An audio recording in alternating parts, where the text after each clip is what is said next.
YouTube, it's William. Welcome to another Whittle Talk. Most people associate bushcraft with a knife like this.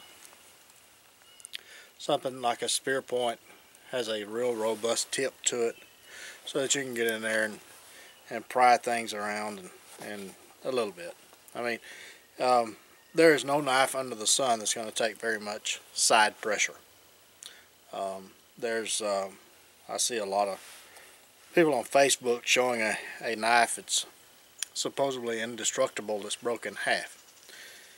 There is no such thing as an indestructible knife, folks. It's not made. Even axes break. If you put enough pressure on them, they will break because they're hardened steel.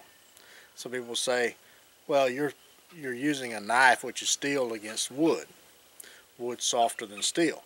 Well, not necessarily. The steel is more brittle than wood. Wood will flex where steel won't. So you can't go by hardness, you got to go by flexibility. Okay? So a little tidbit there. Or some people prefer the big, robust 3/16 or 1/4 inch steel with a modified drop point for the strength. And the tips are stronger. Don't get me wrong, they are stronger. They will withstand more side pressure than, say, a fine tip would. So does that mean that you have to have a knife like that to practice bushcraft as we consider bushcraft? No. It goes back to knife skills, okay? And I keep harping on this, get in the backyard, whittle on a stick. And I'm saying that because the more you use a knife, the more you understand how a knife works, and you work around weaknesses of that knife. There is no one knife does it all, okay? There is no such critter. After 45 years of using a knife, I never found one. Now, does that mean that one knife will not do everything you need it to do? Yeah, it will. It will not excel at everything, but it will do it if you know how to use the knife. In case in point, that is a very fine tipped knife. Could I use it to do bushcraft tasks? Sure I could. Now the key is that you have to watch this tip or you'll snap the tip off because it's a very fine tip. This is a full flat grind knife. Get over here where you can see it. With made out of 3/16 or 3/32 steel. It's a very thin steel, but you can still do bushcraft type. You can make fireboards with this knife. You can do notches with it. You can do anything that you can use one of the larger knives for with this knife if you know how to use it. The key is a knife was designed to cut, not pry, but cut, and I'll show you what I mean here. Okay, reposition the camera. Okay, let's consider this is going to be our fireboard. Now, most knives with a robust tip, you just stick in there and you just twist. Okay, you know that you can't do that with this knife. The tip will break off. So what you do is you use it as a cutting motion. Okay, you just ring it. All right, just like this. And you can do this with pocket knives, things that's not as robust as what a bushcraft knife is considered to be. Now, is it ideal? Probably not, but again, say that this is the only knife that you have. Okay? So, and this is red oak too, I mean it's not pine. You'd have something a little bit more softer to do than this, but I hope that I'm blocking it here, I think.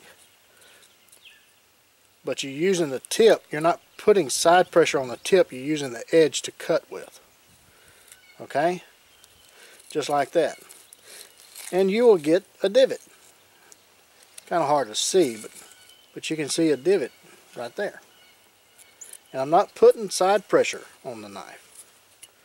Okay,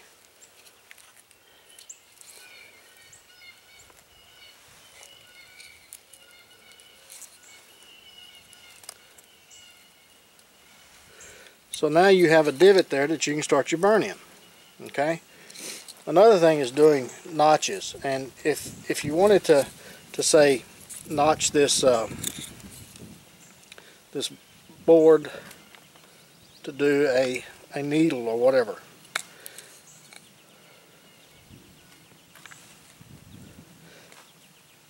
I can guarantee you, if you try to stick that tip in there and go sideways, you're going to break the tip off. Okay? But if you slice it, loosen those fibers up, and use the tip for cutting, then you can start bringing that material out. So there, just like that. And I'm not prying on the tip. I'm cutting with the tip. Okay?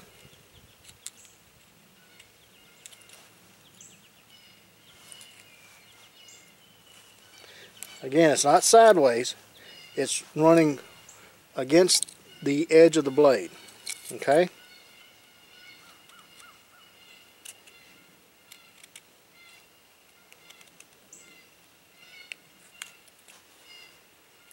It's a little bit slower, but one thing I find that people get a misconception about bushcraft is it's a race. It's not a race.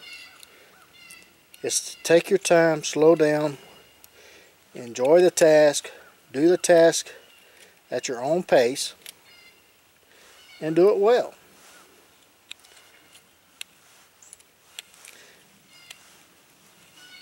Okay? But see, you get the point. I mean, eventually you'll get through there if you just keep doing slow and steady, not side pressure, but against the edge. You're working against the edge. Okay, not side. Okay, I hope this was beneficial to you. I mean, there is always ways to get around putting your knife into stressful situations. I keep talking about batoning and things like that, and I don't believe in batoning a knife through anything over kindling size. I don't care what knife it is. Again, steel, given the right situation, will break. Especially side pressure, because that knife is tempered. It is hardened steel, which is brittle. Now, depending on the tempering process, it may be more flexible than other knives, but at some point you're going to stress that blade beyond what its capabilities are. Okay, so the harder the steel, the better edge retention you have, but the more brittle it is. So there's a fine line that you have to, us knife makers have to watch in order to make a knife.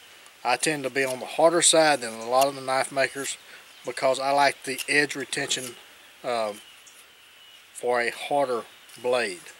Now, with that said, the knives are a little bit more brittle than, say, a knife that's only hardened at around 55, 56, whereas my knives are around 60 to 61. Okay, so there's a trade-off.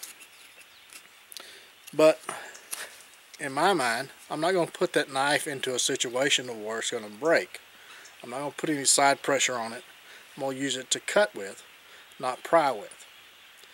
I'm not going to baton it on anything that's over, say, 2 inches max. Bust it down to kindling. I can get dry material in a stick that's say 2 inches thick. Okay, that's all I'm going to use a knife for, is to get to a dry material to make fire. I'm not going to try to build a shelter with a knife this size. Okay, I have an axe for that, and I protect my equipment so I don't lose it. So I'm down to this. I have never, in my 40-something years of being in the woods, lost my equipment. Never happened.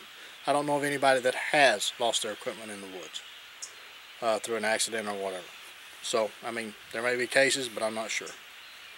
So anyway, appreciate you guys watching this, and I hope it helped. And until the next one, you guys take care. Get out in the woods, go whittle on a stick, practice your knife skills. The better, more proficient you get with a knife, the more you're going to understand it. Doesn't matter what knife you have. You can still take care of what you need to take care of with any knife you have, including a folding knife. It's just skills. You have to learn how to use a knife. Okay, till the next one.